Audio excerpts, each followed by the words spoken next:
law school. And when he left law school, went to work in education. And so I started to work in the prisons around the country, especially in New York, but all around the country, in about 25 states around the country, and began to see that there is much more of a crisis than I think we're dealing with right now. We really need to pay more attention to it. And because it's so connected to education, because what's happening is our young folks are being pulled out. You know, we're not just dropping out, they're being pulled out and pushed out into the criminal justice system, into the prison system, and we need to begin thinking about our work as educators, as activist work, as political work, as revolutionary work, to liberate our young folks in our community so that they're not part of this public school to prison pipeline. That's a part of, I think, what we need. I want to drive home today, because we need to take this more seriously than I think we're taking it right now. So the double consciousness became a very real thing for me. And I began to look at the history of this prison system and how it's evolved. And I began to look at another idea that Du Bois threw out called the talented 10th. Du Bois put this idea that there's a talented 10th that's going to sort of move any group forward. And I started to think it's been used as a very elitist idea, but I started to realize that some of the most brilliant minds that I was coming into contact with were young people who were actually in prison, young people who were behind bars, young people who felt like so stifled by the public school system that they needed to act out or rebel in some way that the teachers could not connect with, could not deal with, and so they found themselves incarcerated. And I ended up in classrooms with a lot of these young men, especially young men, although women are the fastest growing demographic to go into prisons. And so that showed me that it's not as simple as these are the castaways, the folks who didn't try hard enough, the folks who were problem kids. There are so many young minds, so many of the brilliant young minds we need to be focusing on who are currently behind bars. And it's right now, it's actually 1 in 10 black men that are in prison right now. So that 10th, that talented 10th that Du Bois talked about may not be at our elite institutions. It may be in our public schools, it may be in our correctional facilities, maybe right here in our midst. If we can figure out a way to actually connect with these young people, maybe a much bigger difference would be happening in terms of where our young people are ending up. If we look at the prison math, we have over 2 million people incarcerated right now in this country. 8 million people incarcerated plus parole and probation. So 8 million people who are under the jurisdiction of the criminal justice system. Between the mid-60s and mid-70s, California built no prisons. Between the mid-70s and mid-80s, California built more prisons than in 100 years prior. Between the 70s and 80s. In the 90s, New York State began to build prisons based on 3rd and 4th grade test scores. Y'all heard what I said? 3rd and 4th grade test scores were used to determine how many prisons they were going to build in New York State. All right, and it's not just a New York thing, it's a nationwide thing. All right, so why are we investing? We pay $5,000 to $10,000 per student, a little more, give or take where you are in many public schools. And the prisons to incarcerate these same people, it's $50,000 to $100,000. So it's clear we're investing 10 times the resources into incarcerating young people than we are investing into educating young people. And that's a values problem. That's a priorities problem that we need to think about correcting. And it's not even been a mention in any presidential debate, in any presidential discussion. I watched the State of the Union. This is not even at the bottom of the barrel in terms of the priority. We talk about education. We pay lip service to teachers and to educators, but to fundamentally revolutionize and transform the way that education is operating is not something that is being taken seriously at the highest levels. And so this is not something that Barack Obama can do on his own. We have to hold his feet to the fire. We have to demand that he makes the changes that we want at the highest level and at the level of our school boards and our community boards as well. So the math is there. If you look at the math, there's clearly a crisis in the prison system. I'm involved with a group of folks that are doing a prison education initiative right now in New York. But some of the experiences I've had, I have to share. In Ohio, Springfield, Ohio, was the first time I went to a prison that was actually, it wasn't mostly people of color. Just over half was young, poor, and working class white teenagers. And I'll never forget, I went in on a Monday. I performed, I showed some videos. We watched a movie called Slam, which is a great movie to check out if you're interested in poetry and spoken word. And there was a 15-year-old kid named James Kalinowski. James Kalinowski was so excited about the poetry and so excited about the hip-hop we're doing in class. He was sentenced to 98 days. I told the students, I said, I'm going to be back. It's a Monday. I'll be back on Wednesday. and we're going to do a poetry slam so we can hear the work that you're writing, that you're working on. He asked the juvenile detention center if he could stay locked up a 99th day so he could be a part of the poetry slam. And then he showed up with his new poems, and he won the poetry slam, and he left with the wind at his back and a whole new sense of his own control of the language, that's feeling empowered that he actually could control this language that had always worked against him, but with now a renewed understanding that actually he could be somebody who is a winner, who uses this language to his advantage. So those kinds of experiences constantly remind me of the power of actually bringing the language of our time, the verse of our time, the poetry of our time, the poetry that young folks are listening to into the conversation. So I want to share a quick piece with you that my son wrote, actually. Today is my son's 11th birthday. It was very hard to get on that plane this morning, I gotta tell you. But Indigo turned 11, and I've been not just trying this stuff in the public schools and in the prisons, I've been doing with him since, he was 3 or 4 years old. So Indigo, for his science project, he took a song by Jay-Z and Kanye West. Some of you may know it. It's called Niggas in Paris.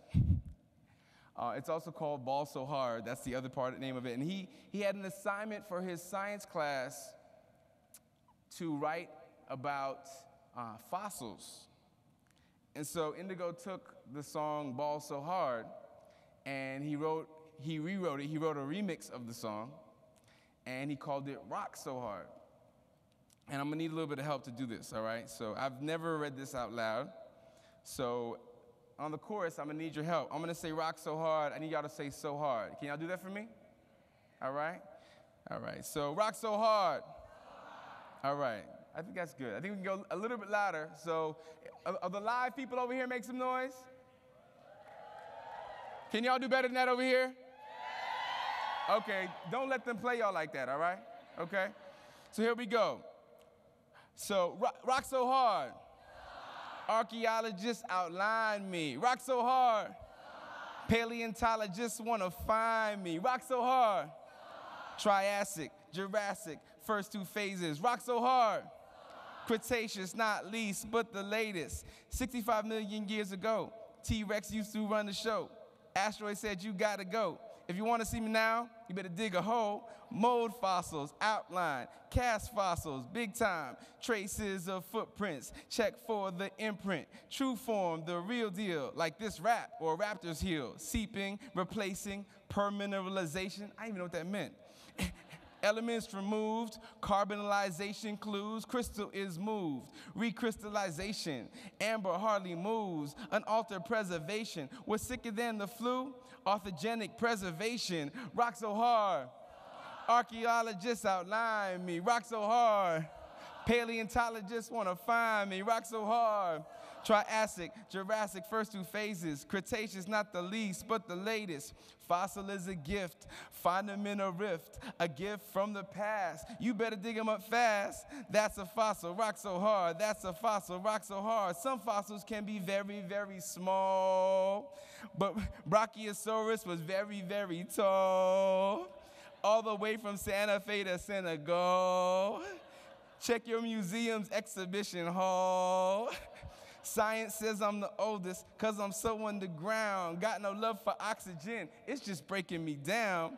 That's the facts. Oxygen causes things to decay. That's the facts. Go ahead and check out the X-ray. That's the facts. Indigo flows with the underground sound. That's the facts. And I rapped it so I know it now.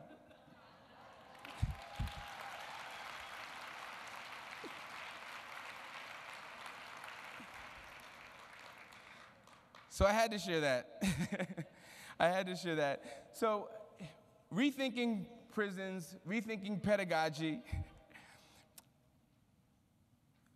Another thing that I think is very difficult for some of us to talk about who are doing this work is, the idea that the images we see in our textbooks, in our schools, have not historically reflected the communities that we're in.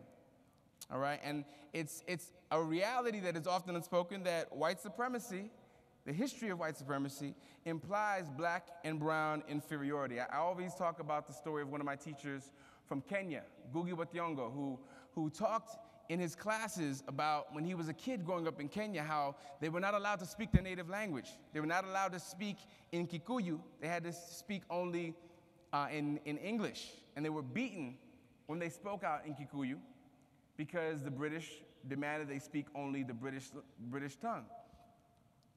And then I learned from another teacher of mine, a brother by the name of Naim Akbar, who talks a lot about these images and what they mean. And he would say, you know, just imagine if everybody in America grew up with this idea that all of the presents, all the toys that their parents couldn't bring them were brought by a big, fat black man with dreadlocks from the North Pole who would drop down your chimney and bring you all the things your parents couldn't bring you. If that was the mythology that everybody was told to buy into, right? How would that affect us, right? If we were told, everyone, all of the white children in the country were told to fall down and drop to their knees and pray to this beautiful black Son of God, right? And this beautiful black Mother Mary, Hail Mary, Mother of God, and who held this little black baby with, you know, little black ashy elbows and no blue contacts, right? You know, little black or brown eyes. How would that affect the way we think in a very racially polarized country, in a very racially polarized world?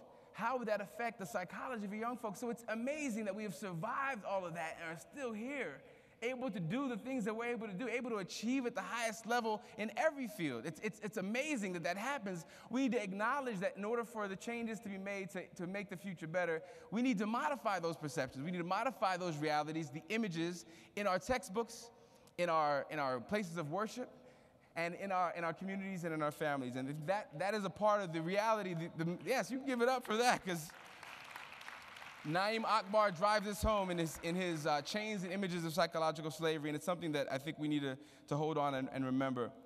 My time is running short, and I just saw the walk happen. So I'm gonna begin to wind down here. But I do want to add that the Freire's idea that really inspired me in his work was this idea that we have to challenge the banking concept of education. This idea that the way that we're supposed to learn in classroom spaces is for teachers to download their information into the heads of young people, right? To sort of deposit, the way you deposit money to an ATM machine, the information. Right? This is not the way that education is most effective. This is what is really the banking concept, he says, is based on a lie. It's based on the lie that teachers know everything and students know nothing. And in reality, every teacher has to be a good student. Every student has to be a good teacher. And Paulo Freire talks about this in his Pedagogy of the Oppressed at length. He inspired another great Brazilian by the name of Augusto Boal to create Theater of the Oppressed, which is all about participation and interaction. Yeah, you give it up for Augusto Boal, who recently passed, but his work lives on, and he lives on through his work. And Boal's idea was to bring, and why I bring theater into the prisons and into the public schools is because Boal would say, I'm not about the Aristotelian idea of theater, this idea that you go and you sit and you just passively take it all in. He says, back in the old days, in our old societies, theater was interactive. Everybody was involved. It was call and response. There was energy. We were all part of it. The storytellers had people clapping and dancing and moving and shaking. We're all involved. And anybody who's ever been to a movie theater in a black neighborhood knows how it goes, right? You know? Girl, you better get up. He's coming. Don't you see what's happening? Oh, my God, how come the black guy got to die in the first 5 minutes? Or, yo, you better shoot. What's wrong with you? You know, people talk through the screen, right? People have a conversation with the screen. So our classroom spaces need to adopt this idea of participation, this idea of interaction. I always ask my students, what's on your iPod? What's on your playlist? I get a sense of what they're listening to, what matters to them. What video games are you playing? What did you read when you were home for the summer? What movies did you watch? So I can then re-engineer my syllabus to include the things that matter to them. Because who we teach is just as important as how we teach and what we teach, all right? Who we teach is just as important as how we teach and what we teach. And if we don't even take the time to figure out who we're teaching, what are we really doing? So I want to close with this very last piece, and it's a piece that I've been working on developing with Indigo actually as a bilingual hip-hop children's book, which I'm getting some help from folks in the room right now to develop. And when I look around and see that there's a lack of the kinds of materials that I want to have my children, reading, and I want to see other kids reading, I'm inspired to actually just create my own. And so this is one of the pieces. This is the piece that's going to be the core of that book. And maybe next year by this time we'll have it here. And so I'm going to share this piece now. I'm going to ask if I can get the live back. And as they do that, I'll do the first bit of Francisca's translation here and try not to do it too poorly. Poco pescado y unos cuantos panes, bueno, ya es todo lo que tengo aquí, y montón de gente como tristes refranes, con esto poco que apenas conseguí. All I got is some fish and a few loaves of bread. And a whole lot of folks have got to get fed. All I got is some fish and a few loaves of bread and a whole lot of folks to feed. But if 7 seas were made in under 7 days, if the first man was forgiven when he misbehaved, if a twig was taken from a tree by a dove to a boat that was built before a flood, if a tower was being built to prove who the man was when suddenly people were speaking in tongues, if a rainbow was erected to send out the sign that the world would get wet with the fire next time, if someone was told to sacrifice his own son, then told to hold up just before he was done, then the fish and the bread I just said is all that I got. It's all that I need for me to get fed and for us to feed a whole lot of folks in need. Because they set me on fire. When they look back, I was chilling with my brothers Shadrach and Meshach. I threw down with an angel all through the night, then got him to bless me when I won the fight. Then I had to fight like 10 older brothers for jocking my triple fat goose of many colors. And because I had this dream they hated about them bowing to me, so they sold me out to a band of bandits who later on landed near where the water one day was commanded to stop, drop for blowing its top up into this ship I was in when I got this fish that I found while fishing around underwater where the daughter of the Pharaoh once found the child who was chosen to force the Pharaoh to free his folks from a foreign land and prepare for plagues all across the land. Prepare every woman, prepare every man, prepare every child. All you got is that rod in your hand. All you got is that rod and a guy he don't know. How the hell you gonna get Pharaoh to let us all go? All I got is some fish and a few loaves of bread, and a whole lot of folks have got to get fed. All I got is some fish and a few loaves of bread and a whole lot of folks to feed. But I believe I can part the sea now and then put it back together again. I believe I could kill any giant dead if I believe in my heart and bust him upside his head with a stone that is thrown from the sling. I would cling before we were crowned, back when we were kings, when we were able to see prophecy. Says the whale is going to save you, son. Jump in the sea. A holy woman was no hoe because she conceived immaculately. And a good baby daddy was something even God could be. We could heal the sick and we could make the blind see. Miracles wasn't profit motivated like the medical industry.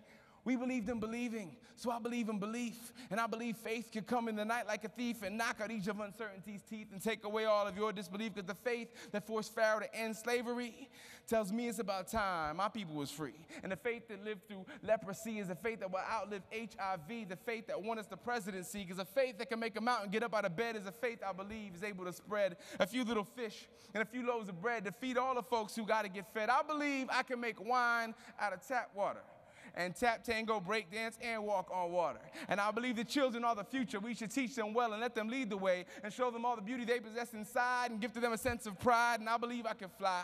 I believe I can soar. See me running through that open door, and believe it or not, I'm walking on in. Never thought I could be so free, but I believe in flying away on a wing and a prayer. Who could it be? Who could it be? Believe it or not, it's just me. But believe it or not, I'm just we. And believe it or not, the fish that we got and the bread I just said is all that we got. It's all that we need for us to get fed and for us to feed a whole lot of folks in need. Muchísimas gracias, CABE.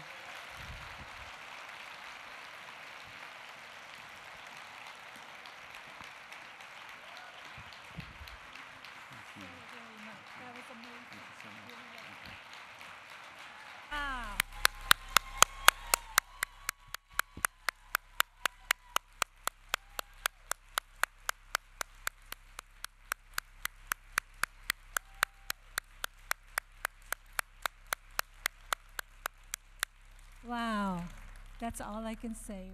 What a phenomenal way to start the conference.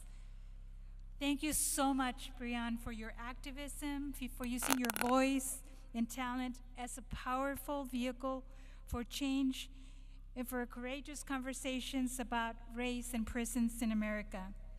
And well, let's give him one last round of applause.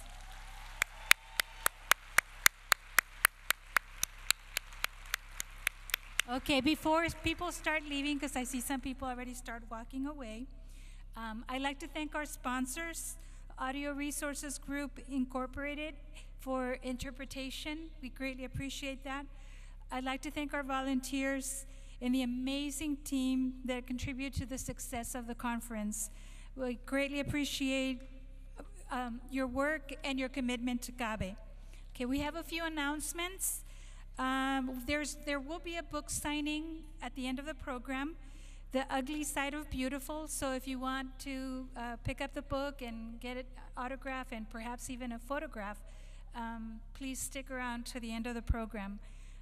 Also, we invite you to visit the CABE store. There are a lot of new items that I think you will enjoy, some items for teachers, other things that I think we can use to promote CABE's visibility, and we'd appreciate if you could do that.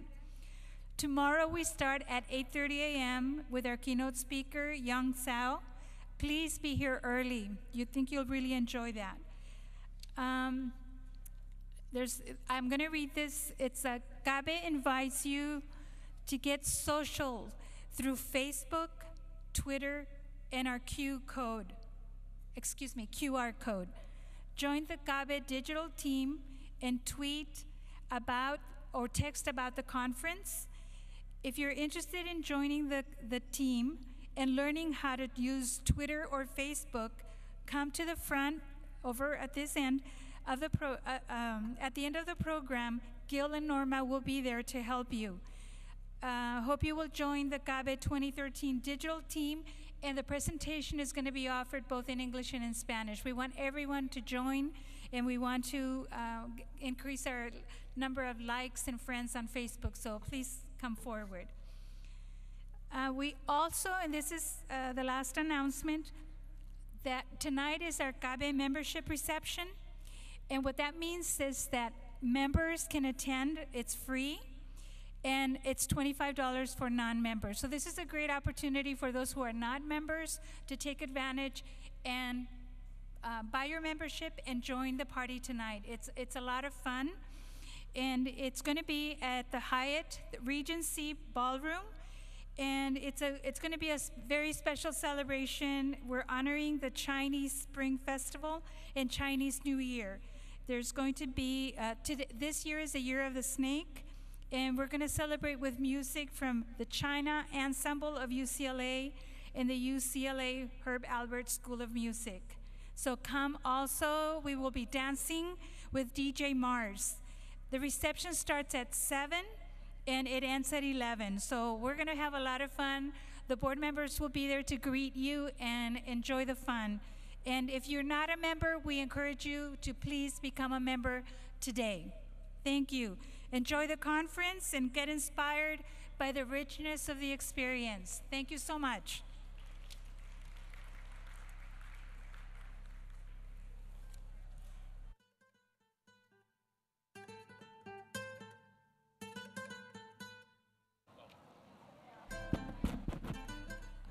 All right, Gil is holding up a sign, so anyone who wants a little bit of help getting set up with Twitter or Facebook, please come forward. Thank you.